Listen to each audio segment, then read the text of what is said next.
Hello everybody, welcome back to the channel. My name is Ruth Madlazi. I'm a South African teacher currently teaching English in South Korea. Today I want to talk about companies that are currently hiring South Africans to teach English online. I've been getting a lot of questions about this, especially after I uploaded on my TikTok 2 videos talking about how it's possible to teach English abroad.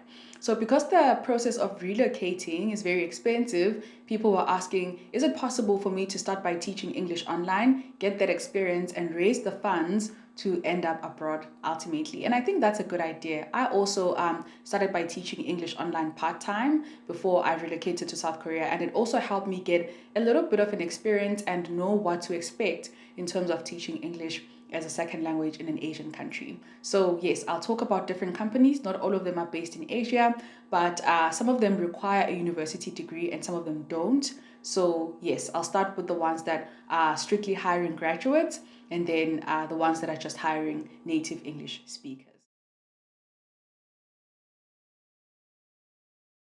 So Sky English, it's a Russian-based company and it's really good. The company has been existing for over a decade and they keep updating the kinds of services that they offer. They don't only focus on teaching English as a second language, but they also focus on tutoring mathematics, physics, chemistry, I think Russian, and another subject that I'm forgetting. But it's a very good platform. And recently they introduced a feature called Talks, so Skyeng Talks. This is 15-minute conversations with students who are, not looking for anything lengthy. And you can literally just every 15 minutes be talking to a different student about different things. So entertainment, arts, politics, economics, anything. And the application process isn't very difficult.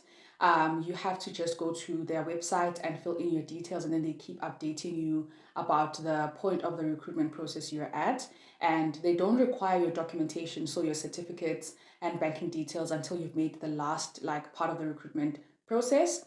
They do want you to record a video and to record an audio as well, and to write a short story about yourself, just saying who you are, where you're based, what you're currently doing, and your experience, so your previous teaching experience.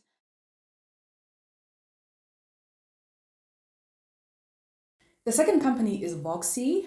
So this is a South America, actually Brazil-based company, and you will be working with a lot of South American students in the platform. This one, they have very high expectations and they're very strict. They're not like Skyeng where you would be teaching for like 15 minutes at a time. Voxy is very strict, so they want you to upload your CV, write an entire cover letter explaining why you would like to work with them, why you're interested in ESL in the first place, your previous teaching experience as well. I think Voxy also requires a demo lesson. I'm not really sure, but you need to verify on their website. The requirements do keep changing every now and then with these companies. So by the time you visit their website, some of the things that I'm talking about might have been updated. So yes, Voxy is another option. And yeah, the requirements are a bit steep and the selection criteria is a bit strict, but it's a good company as well.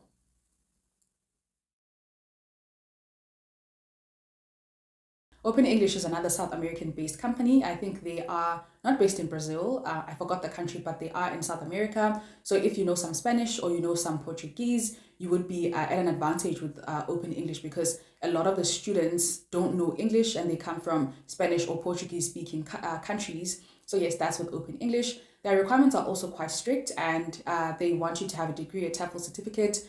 Previous working experience will be a bonus, and the rest of the criteria is on their website.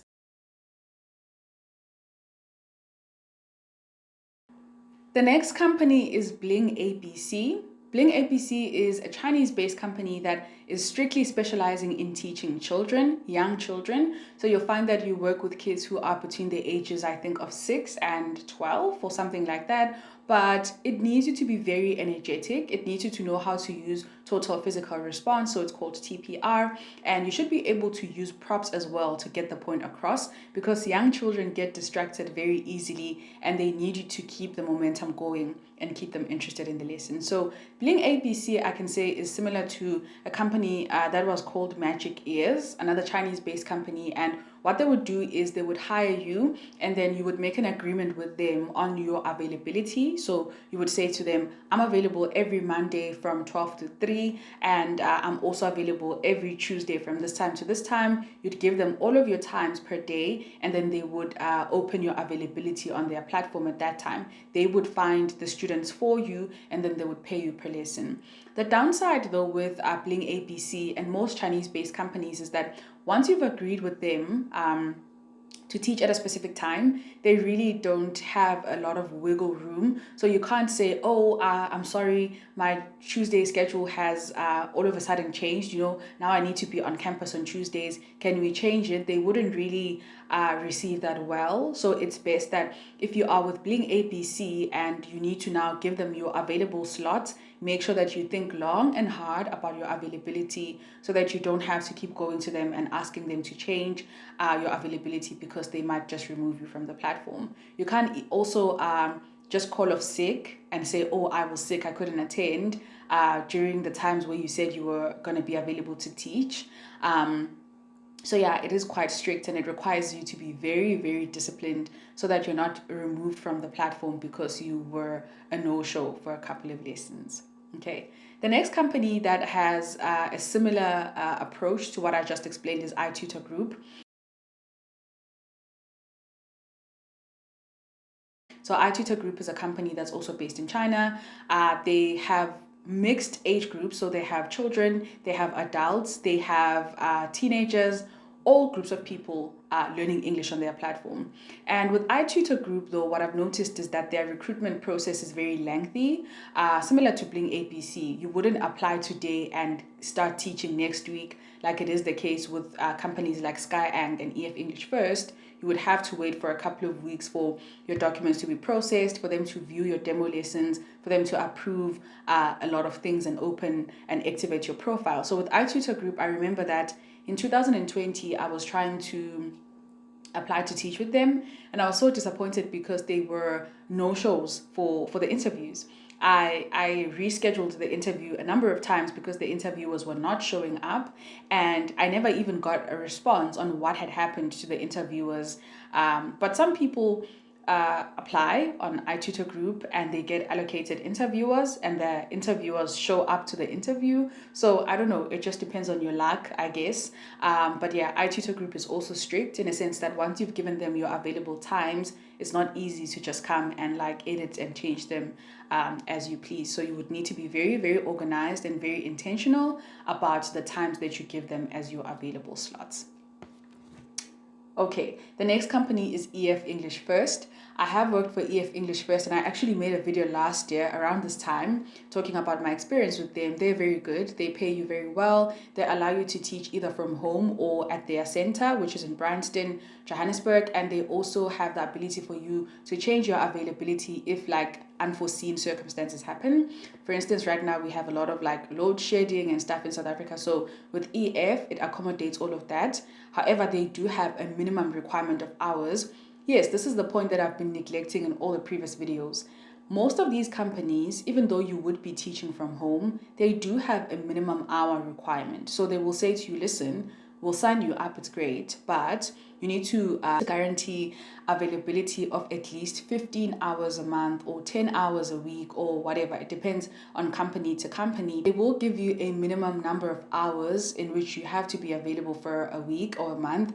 I know that with the Skyeng Talks platform, you need to be available for about 15 hours per week. So that would be 15, 30, 45, 60 hours a month. With EF English First, it's 40 hours a month, so you could do 10 hours each week. So you need to pace yourself, you need to calculate your availability and be very realistic about whether or not you'd be available to teach for at least 60 hours a month, because sometimes we take on online English teaching as a side hustle when we already have jobs or we already are students, and you become so overwhelmed. So I would say, before you go on and hand in the application, once you've read what their minimum hour requirements will be for a week or a month, once you've seen that, be realistic and be truthful to yourself and ask Uguti, can I really, really meet this, can can I really give them this time that they want from me? Because if you don't give them that time, they will remove you from the platform. Make sure that you are good and ready and always available at the times you said you would be when you sign up for these platforms. Okay, the next one is Go Fluent. So Go Fluent is another internationally recognized teaching platform. It is based in America. I think it's based in the USA. It's headquartered in the USA, but they have 19 branches across the world. So there are 19 Go Fluent offices in like across the world, and you're able to teach remotely. You would be dealing with students from different parts of the world. So it can be Asia, South America, Europe, and so on. So they are great. They pay very well too, and I don't think that their requirements are very steep, like when compared to platforms like Voxy and Open English, which would want you to write cover letters and do demo lessons and do in-person interviews. I think that they are a bit more lax, but they also require a degree. Okay, now I want us to move to the companies that will hire you to teach English online, even if you don't have a degree. The first one is Cambly. The second one is italki. The third one is Preply. The fourth one is Amazing Talker. And the last one is Palfish. So these are the companies that can hire you without a degree. I just want to differentiate like the processes of applying and getting students in companies where they require a degree and companies where they don't. In companies where they don't require a university degree, like platforms like Amazing Talker and italki, you have to create a very attractive profile in order for students to like you and sign up with you. So unlike in iTutor Group and Skyeng and EF, where the platform assigns students to you, with the platforms like Cambly and Preply and italki, you have to almost attract the students to your profile through like the description of yourself that you write, through the video that you upload on your profile, and through some audio that you put on your profile so that the potential students can hear how you sound like. So I would say that put a lot of work in making sure that your profile is attractive. In all the platforms, actually, put a lot of work into making sure that the profile is attractive so that students can look at it and like it and book you, because that's how you get paid. The more students you teach, the more you get paid. And the rates can differ. The rates can differ from company to company. But what I've noticed is that with these companies like iTutor Group, Sky and EF English First, they have a standard rate and everyone gets paid that. But with other companies like italki and Preply, you set your own competitive rate. So when you're starting out, the advice is usually that you should look at what other tutors are charging per session and lower your rate so that students can look at your profile and like it and look at the rate that you charge per session and book you based on that. And then the more time you spend on the platform, the more lessons you teach, then the more you can charge. So yeah, I think those are the tips I can give you on how to be able to attract students in the other platforms. But all in all, teaching English online is very good. It's a nice way to improve your own English proficiency and to learn about different people and different cultures. Actually, if I didn't start teaching English online, I don't think I would be in South Korea, because a lot of the students that I was teaching when I was at MPC and when I was at EF, they would say to me, teacher, you need to come to Taiwan, or teacher, you need to come to China, you need to see my country, you know? And it made me interested, like to be like, why are they encouraging people to visit Asia so much? And then I came and here I am. So yeah, I think that it's not only an opportunity that helps you make money. It's not only like a good side hustle or a good career path. It's also a good way to learn about people's cultures, a good way to open your mind, a good way to improve your own English proficiency, and also a good way to bump up the quality of your CV. So I hope this helps, and comment below if you have any additional responses or questions or comments. And yeah, I'll see you in the next video. Bye.